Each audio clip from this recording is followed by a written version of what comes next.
Buenas tardes y bienvenidos a la presentación del libro Nubenses en Ejército Republicano, el Batallón Rojo. Pediros disculpas por la tardanza un poco en empezar, pero Cristóbal y Félix venían de Huelva y hoy, como ya es invierno y los capitalinos suben a la sierra, pues había un poquito de problema de tráfico. Pero bueno, daros de nuevo las gracias por venir a esta presentación del libro, que ellos son los que van a intervenir y os van a dar las pinceladas de lo que trata el libro. Y yo, como representante de la Asamblea de Izquierda Unida en Nerva, pues decir que esta es una línea de trabajo que llevamos siguiendo desde siempre, el dar a conocer la historia de nuestros antepasados más cercanos, esa historia que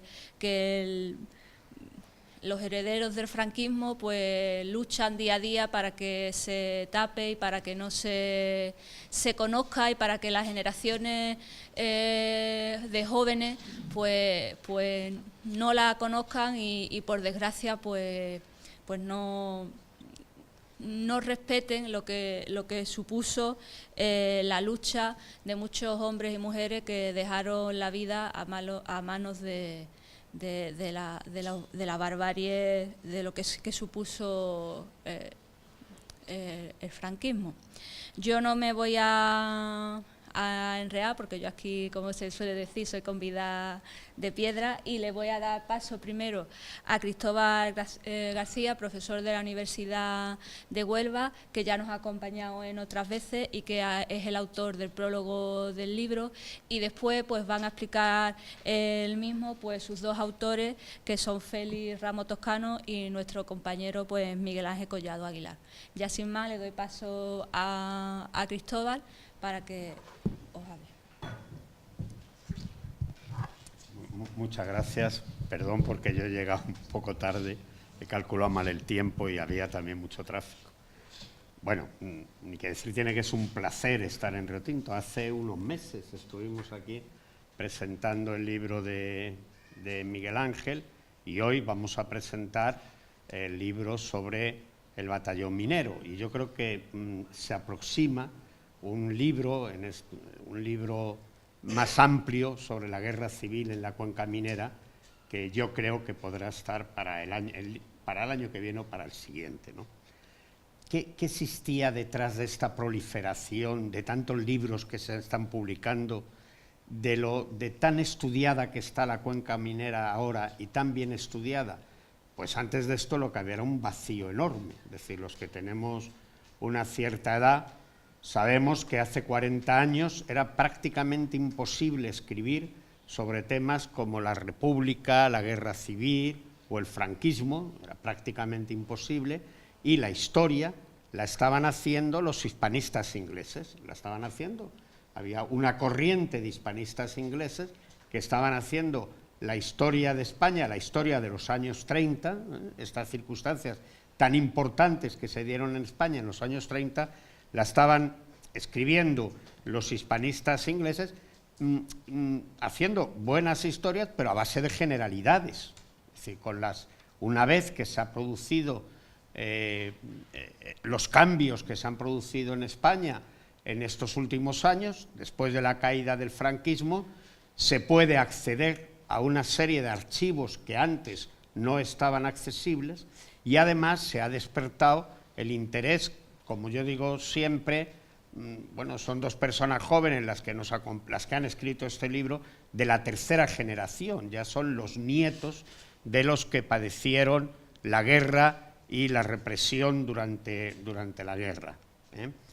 La última vez que estuve aquí presentando el libro anterior de Miguel Ángel, yo me acuerdo que cité a Siegfried Meyer, que había sido un niño, prácticamente un niño que había estado en un campo de concentración en Alemania y que luego había sido adoptado por un republicano español, un libro que se llama Mi resiliencia, un libro precioso, en el que él decía que él se había dedicado a contar lo que había padecido, porque él decía que si ninguno de los que han sobrevivido contara su experiencia, Solo quedarían documentos, cifras, estadísticas, todo muy feo. Nadie comprendería el dolor, la soledad, el miedo y el horror. Sin embargo, el libro que hoy presentamos es un libro que nos acerca a la gente. Aparecen en los anexos los listados del batallón minero, y yo creo que eso, es decir, la historia la hicieron nuestros antepasados, pero nuestros antepasados, nuestros vecinos, nuestros familiares, la gente que nos precedió en el pueblo. Hoy me voy a referir, ya he repetido lo de Siegfried Meyer, pero hoy me voy a referir a un texto de Antonio Gramsci. Antonio Gramsci fue un fundador del Partido Comunista Italiano, era un sociólogo, un filósofo, un pensador, y hace muchísimos años yo había leído una página en una antología que había sobre él.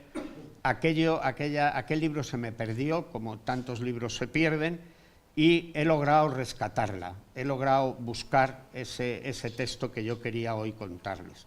Antonio Gramsci nace en 1891, va a morir en 1937 y está en la cárcel, donde no le prohíben escribir, porque los fascistas de Mussolini dicen que a ese cerebro hay que dejarlo que no funcione en 20 años, que es la condena que le ha caído. Sin embargo, cuando ya al final de su condena, pues le dejan escribir, empieza a escribir, saldría de la cárcel y al poco tiempo moriría. Y uno de sus últimos escritos es una carta que escribe a un hijo suyo. Él estaba siempre muy preocupado por la educación de sus hijos, por lo que estaban aprendiendo, y ahora se ha publicado como las cartas de Gramsci a sus hijos en un libro que publica Losada, donde lo he encontrado y se lo quiero leer textualmente. Dice Gramsci: queridísimo Delio, a su hijo, me siento algo cansado y no puedo escribirte mucho. Tú escríbeme siempre de todo lo que te interesa en la escuela. Creo que te gusta la historia, como me gustaba a mí cuando tenía tu edad, porque se refiere a los hombres vivientes, y todo lo que se refiere a los hombres, cuantos más hombres posibles, todos los hombres del mundo, en tanto se unen entre ellos en sociedad y trabajan y luchan y se mejoran a sí mismos, no puede no gustarte más que cualquier otra cosa, pero es así un abrazo. Yo creo que en esta carta tan sencilla, donde se preocupa por los estudios de sus hijos, hace un alegato de lo que tiene que ser la historia, y de la historia que están haciendo y que han hecho en el libro de El batallón de Río Tinto, tanto Miguel Ángel como Félix, donde han agotado una cantidad importante de prensa que han consultado, y sobre todo, lo que es más importante, han consultado los archivos militares, que antes tampoco se podían ver, como el archivo militares de Ávila, de Segovia, los archivos de la prisión provincial, del Tribunal Militar II, del Servicio Histórico Militar, del Centro Documental de la Memoria Histórica, y además han llegado hasta los archivos del Haga, el Archivo General de la Administración, ¿no? El valor que tiene el libro es que es un periplo no uniforme para todos, es la historia de quienes pierden la guerra pero no se resignan, logran pasar al bando republicano, y a partir de ahí inician un periplo hasta formar parte, como dicen ellos en el libro, no se lo voy a contar para que ustedes lo lean, porque además es ameno de leer, hasta que llegan a Madrid, que era un poco el objetivo final. Y en este periplo los sujetistas se van a integrar en las fuerzas de operaciones de centro, que luego pasarían al 5º Regimiento y luego a la Brigada Mixta, que vivirían ese cerco de Madrid, mientras que los anarquistas, que no eran pocos, porque ya en la República se constata una importante presencia anarquista en Nerva, se apuntarían a las misiones confederales de la CNT. No fue posible la paz, muchas veces lo hemos dicho, y yo siempre he dicho que una de las causas que hicieron imposible la victoria republicana fue el hecho de que se enfrentaran unas milicias contra un ejército regular. Es decir, la República tarda en organizar un ejército regular y disciplinado. Y en una investigación yo creo que es tan importante descubrir algo como abrir una puerta para que continúe esa investigación. Y hay un párrafo en la página 123 del libro donde ellos plantean, después de haber descrito perfectamente cómo es ese periplo, la necesidad de que se estudie cómo fue el tránsito de una milicia a un ejército. Es decir, cómo fue el tránsito, yo diría, de una guerra romántica, porque la milicia representaba, no querían hacerse militares, se sentían milicianos. ¿Qué pasó para que esos milicianos fueran capaces, tuvieran que dar el paso para conformar un ejército regular? Tengan ustedes en cuenta que cuando se produce la guerra civil, la inmensa mayoría de los oficiales, se pasan al bando sedicioso, al bando que se ha sublevado al bando franquista. Y ese enfrentamiento es lo que hace difícil la victoria para aquellos republicanos que se van de Nerva porque quieren continuar en esa guerra apoyando a la República. Y esa transición de ese ejército romántico del que hemos visto tantas fotos, con alpargatas, mal arreglados, haciendo la instrucción, esa transformación hacia un ejército regular, que en la primera muestra de un ejército regular sería el 5º Regimiento, es lo que ellos plantean como una hipótesis de trabajo para continuar indagando en la historia de esos nervenses que en el año 39 salieron de aquí y al final perdieron la guerra, ¿no? Básicamente lo que nos proponen Félix y Miguel Ángel es un seguimiento de las vidas de esos onubenses. Se trata de escribir la vida de los que perdieron y han sido olvidados, y lo que se está haciendo con todos estos textos que se están escribiendo, con las conferencias que se están dando por ahí, en el fondo lo que se está haciendo es reivindicando la figura de quienes perdieron la guerra y fueron denostados, ellos y su familia, durante tanto tiempo. Solo me queda decir que yo les recomiendo que lean el libro es ameno, el libro es muy interesante, el libro, como decía Gramsci, se refiere a los hombres, cuantos más hombres mejor, en este caso, cuantos más nervenses mejor. Muchas gracias. Bueno, después de estas palabras de Cristóbal, al que tengo que quería ante todo agradecer muchísimo el prólogo y sobre todo tantos años de apoyo moral y de cualquier duda que siempre hemos tenido y que nos ha encauzado siempre en todas las investigaciones y que hemos consultado siempre que hemos podido y nos ha apoyado enormemente en todas las investigaciones que hemos realizado desde el Foro por la Memoria, pues es un placer enorme que haya aceptado prologarnos el libro y que, bueno, solo con escucharlo me entran ganas a mí de leer el libro otra vez, ¿sabes? Y la verdad que le tengo un enorme cariño y le estoy enormemente agradecido. Desde el Foro por la Memoria, la verdad que nosotros el objetivo fundamental que tenemos en la recuperación de la memoria es la recuperación de valores, luchas sociales, prácticas sociales de los hombres y mujeres que lucharon por la Segunda República y que crearon un régimen en igualdad, en solidaridad, en un régimen que ellos creyeron para cambiar su situación, ¿no? Su situación que todos sabemos cómo fue, ¿no? La situación de la clase trabajadora en los años 30 era precaria y ellos se hicieron con un sistema que al fin y al cabo tenían la esperanza de tener esas libertades que no tenían en entonces, ¿no? Y eso es el objetivo fundamental del foro y es el objetivo por el cual enmarcamos este proyecto de onubenses en el Ejército Republicano.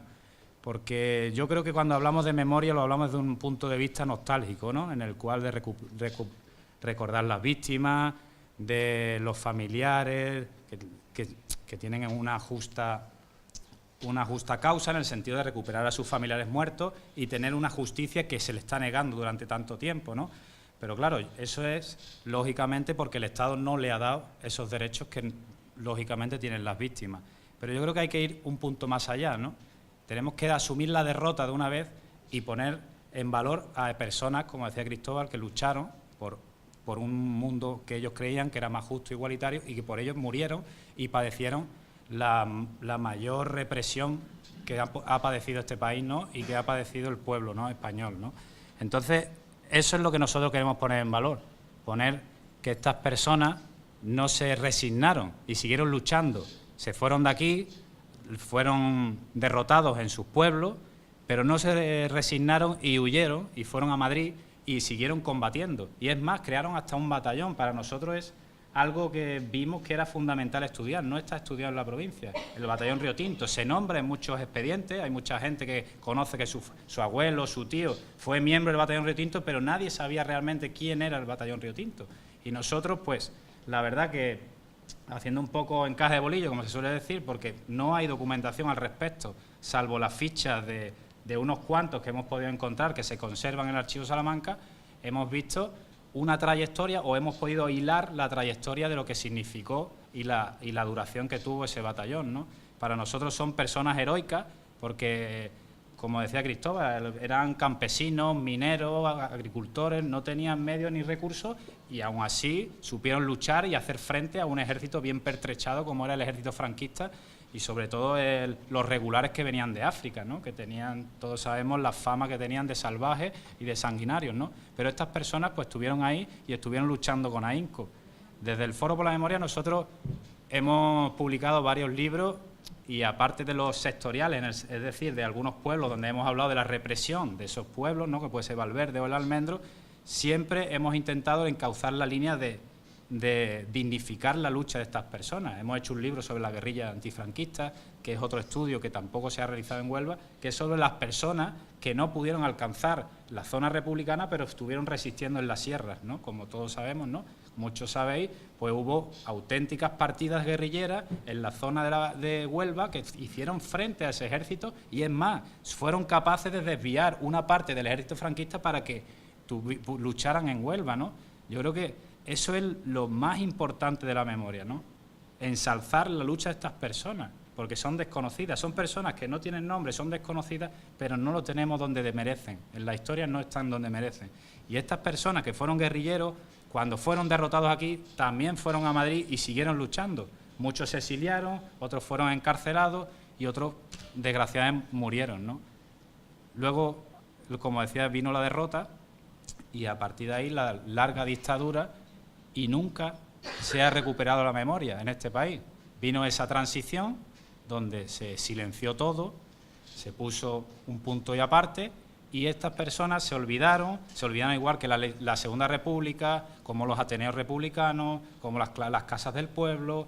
Toda la lucha de estas personas y lo que significó la Segunda República se sepultó, igual que se sepultaron los miles y miles de personas que están en las cunetas y en los cementerios. Eso se silenció todo y eso es lo que hay que poner en valor. Si queremos una democracia realmente en este país, tenemos que poner en valor las luchas y las prácticas sociales que esta gente consiguieron durante la Segunda República. Y eso es lo fundamental para nosotros. Por eso publicamos este tipo de libros, porque yo creo que son nuestros convecinos, que podría ser cualquier padre de familia o cualquier persona que conozcamos, que no eran superiores a nosotros. Ellos tenían la razón y tenían el corazón y sabían lo que hacían y sabían por qué luchaban y por qué peleaban. Y yo creo que eso es lo que hay que recuperar. Nosotros vivimos una derrota, la izquierda está derrotada ahora mismo y estamos vencida a la derecha que ahora nos gobierna y está convirtiendo, no en una dictadura, porque prácticamente esto es el posfranquismo, el tardofranquismo lo que seguimos viviendo. Y eso es lo que nosotros queremos poner en valor con este libro. Es un grano de arena, evidentemente, porque todo lo que hemos publicado es lo que hemos conseguido. Nosotros, de hecho, lo decimos al final en el libro. Es un planteamiento inicial para que cualquier historiador en un futuro, pues, a raíz de esta investigación, pueda seguir investigando, porque hay muchos archivos todavía que siguen cerrados, documentación que está confiscada en los tribunales y en otras instituciones, y nosotros esperamos que algún día pues podamos hilar toda la trayectoria de no solo estas personas, sino la represión en general de este país, porque queda mucho por descubrir y mucho que denunciar. Ya no solo los represores, sino los que hicieron grandes fortunas y los que hoy en día nos siguen mandando y siguen haciendo pues la poca democracia que tenemos en este país, ¿no? Y es un poco los motivos por los que nos conllevaron a hacer este libro. Yo tengo que agradecer también a Miguel Ángel, que, bueno, que desde un principio le ofrecí hacer esta investigación y él, aunque está con su tesis y su trabajo, pero la verdad que se ofreció encantado y nos ha hecho una ayuda enorme que sin él la verdad que no podía haber llegado a ver esta obra luz, y la verdad que estoy agradecido que ese ofrecimiento. Y bueno, y yo creo que nos ha quedado un libro que para iniciar lo que fue el Batallón Riotinto, como digo, que es totalmente desconocido. Es más, también hablamos de las milicias confederadas, como dice Cristóbal, que es otra milicia de un grupo de anarquistas de la provincia que salieron también, igual que los ugetistas, y otro batallón que se llama el Batallón Choque de Huelva, que hemos iniciado una pequeña investigación porque hubo muchos batallones de onubenses. Son cosas que no están a la luz de, digamos, en ninguna publicación. Son cosas que hemos ido escarbando entre la prensa republicana, que nos ha dado mucha información,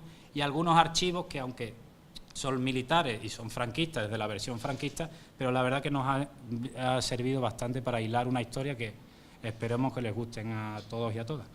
Y bueno, ya le voy a paso a mi compañero para que él también aporte su labor investigativa.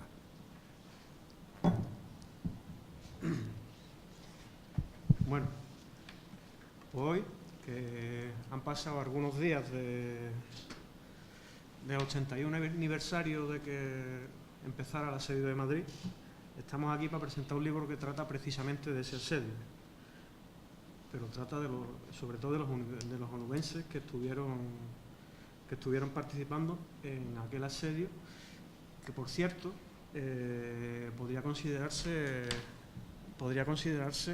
la batalla más importante de la Guerra Civil, y no solo porque Franco y su gente no consiguió conquistar Madrid tan pronto como quiso, sino porque nadie, ni siquiera en los ámbitos del poder del Estado republicano, si existía un Estado, pensaba que aquella resistencia iba a ser posible.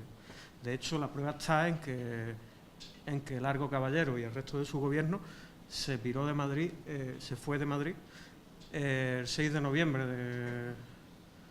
de 1936, el mismo día que empezó el asedio. En cualquier caso, Madrid resistió, y aquello que dijo nuestra Dolores, el mítico "no pasarán", fue verdad. Fue verdad hasta que 3 años después, a finales de marzo del 39, un general, Segismundo Casado, dio un golpe de Estado y con ello consiguió que se derrumbaran los frentes,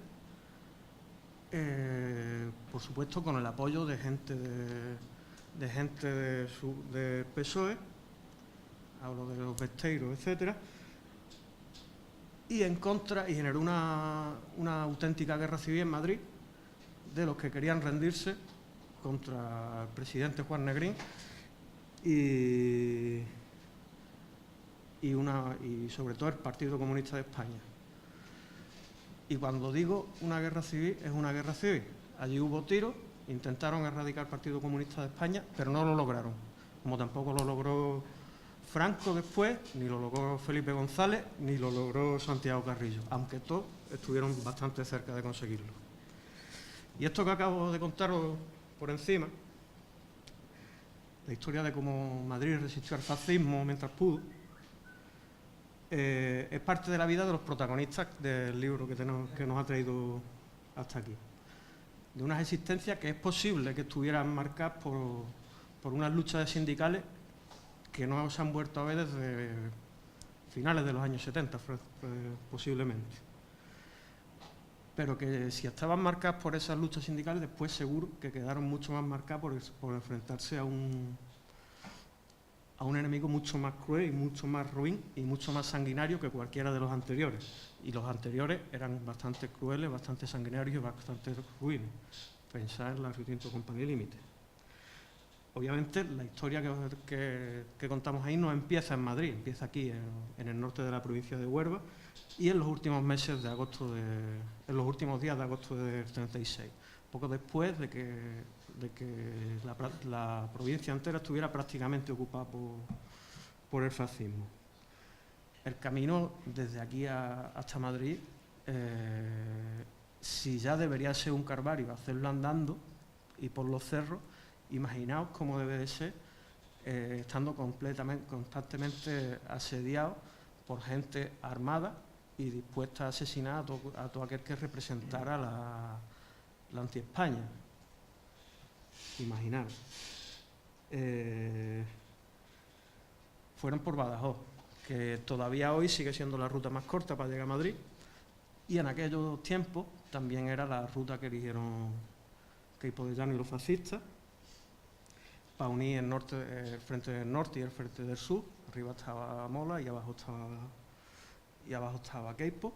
Querían unir los dos frentes, encontrar una vía de comunicación y avanzar sobre Madrid.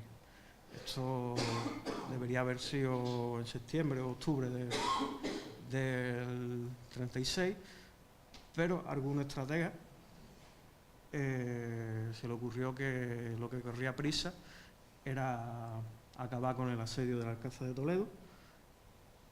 Se fueron para Toledo y el asedio sobre Madrid se pospuso hasta noviembre, y en parte eso explica la resistencia, que la resistencia durara lo que duró, simplemente porque les dio tiempo a los madrileños a dormir un poco la borrachera que supuso el derrumbamiento del Estado y a sentarse un poco.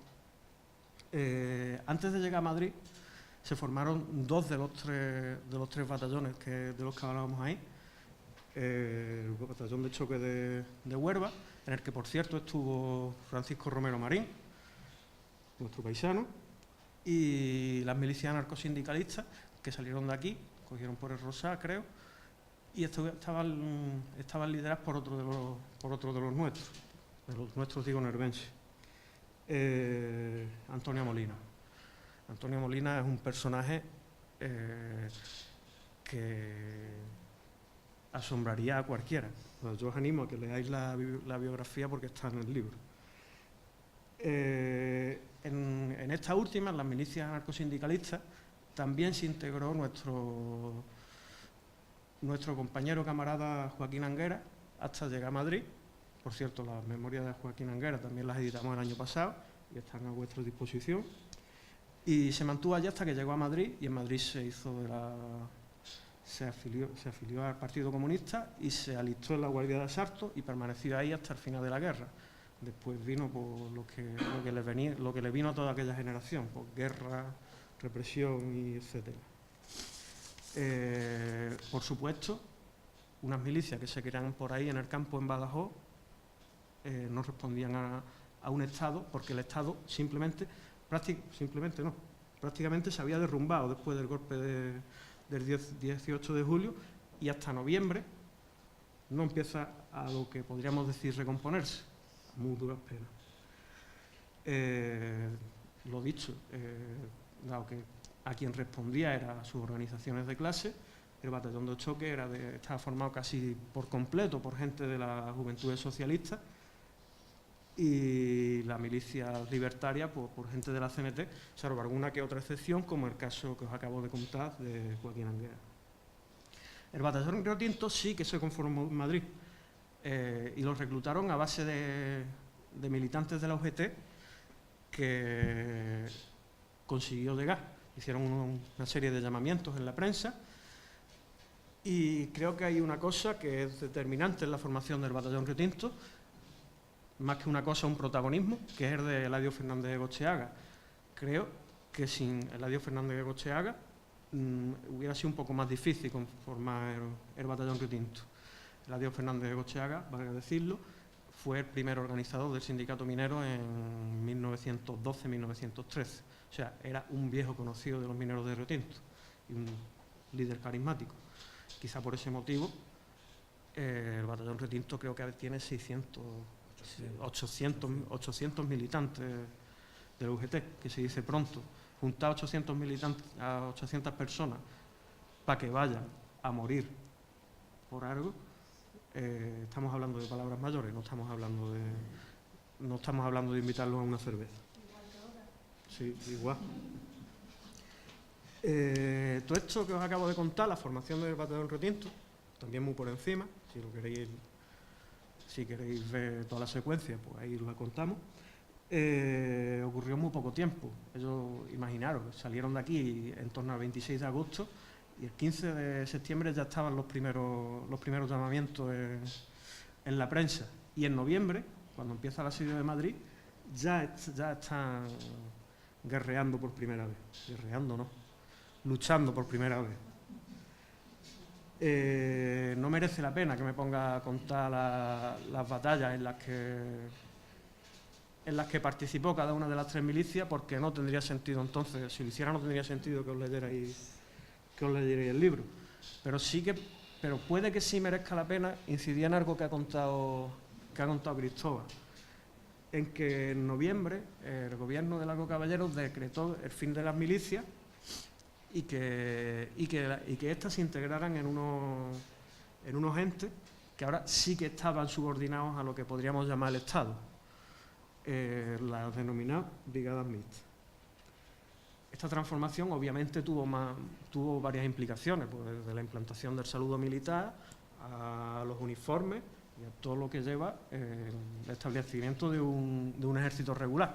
Pero a mi juicio, yo creo que lo más importante de esto es la resistencia que generó en determinadas personas integrarse en un ejército con todo lo que ello implica, que lo acabo de decir. Normalmente los que más se oponían a esta militarización eran los anarquistas y los marxistas ortodoxos, el POUM. Esto nos podría dar alguna que otra pista. Si los socialistas no solían hacer esto, podríamos pensar que los miembros del batallón Río Tinto se integraron perfectamente en el ejército sin mayores problemas. Es una pista, pero está por demostrarse. Lo que quiero deciros con esto es que no sabemos absolutamente nada de las posibles resistencias de los milicianos onubenses a la integración en el ejército, y tampoco sabemos nada de otras muchas cosas, porque la investigación es lo que tiene. Podemos llegar hasta donde podemos llegar. Si se investigara más y tuviéramos un gobierno que apostara por la investigación y el desarrollo, más allá de la investigación y el desarrollo que tiene que ver con lo productivo, otro gallo cantaría a lo mejor. Lo que sí hemos conseguido establecer son algunos de los patrones sociológicos del batallón Río Tinto y de las milicias confederales.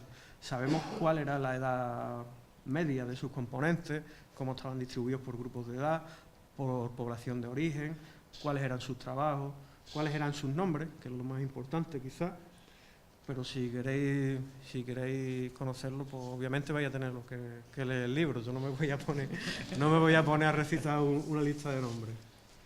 Más allá de esto, lo que parece claro es que muchos milicianos siguieron luchando hasta el final de la guerra. Y hasta el final. Y por distintos sectores del frente. Hubo algunos que se quedaron en Madrid durante todo el tiempo, por cierto, oponiéndose al golpe de Estado de Casado. Otros estuvieron por Andalucía Oriental, otros lucharon en la batalla del Ebro, etc. Después vino la derrota y pasó todo lo que sabemos. Tampoco me voy a dedicar a Francia, Alemania, menos de, claro, etcétera, y las cunetas. El castigo fue implacable, lo sabemos, y no merece la pena que me detenga en él, porque además de ser ajeno a lo que contamos ahí, hay muchas obras que se dedican a describirlo. Está bastante bien estudiado, de hecho. En resumen, yo creo que ha quedado claro de que el libro que nos ha traído esta tarde aquí no es una novela, aunque la parte de la vida que contamos sí que tiene mucho de novelesco. Cuenta una historia que yo por lo menos creo que tenía que ser contada, porque viene a demostrar que es necesario luchar, que si se hace, se puede perder. pero también se puede ganar, y nada más que esa posibilidad pues ya hace que merezca la pena por lo menos intentarlo. Y los milicianos de Huelva pues lo hicieron, lucharon y perdieron, tanto aquí, en su tierra, como en el resto del Estado. Pero no fueron derrotados del todo, porque aunque a muchos les habría gustado evitarlo, cuando hablo de muchos no están tan lejos, hemos podido recuperar su nombre y reconstruir la parte de su vida que seguro que fue la más intensa.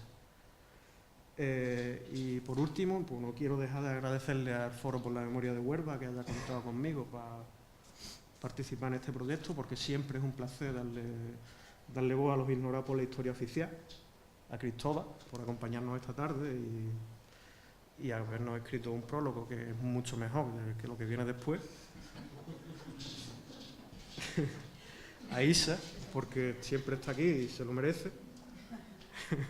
A Rafa Sánchez Rufo por habernos acompañado en el nombre de la única organización que lleva política, que está implantada en el Estado español y que lleva 30 años luchando por evitar que caigamos por el precipicio al que nos están empujando los que nos gobiernan, el PP-PSOE, y por tanto continuando la lucha antifascista de los hombres que estamos manejando. Y a todos los que habéis venido por aguantar la brasa que os acabo de soltar. Muchas gracias.